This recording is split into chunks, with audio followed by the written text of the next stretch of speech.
How to fix mirror or inverted video call in WhatsApp. Hello everyone, welcome back to our channel. Today in this video tutorial, we'll be discussing about fixing the mirror or inverted video call in WhatsApp. So now let's dive right into our video. So let's dive right into the tutorial. First of all, you have to open your WhatsApp application on your mobile device and make sure that you're logged in with your specific account. Now, if you're experiencing any issues with your WhatsApp camera or video calls, go to your mobile device settings. From there, scroll all the way down and go to Apps. Now, search for WhatsApp application. And once you find it, tap on it.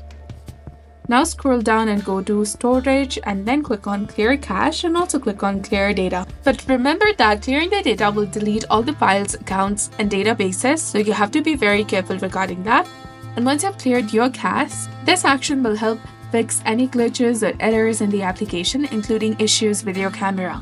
So once you've cleared the cache, refresh your device or the app, and then open the WhatsApp again, and your problem should now be resolved. So that's how you can fix a mirrored or inverted video call in WhatsApp. So if you found this guide helpful, please like, share, and subscribe. Thanks for watching.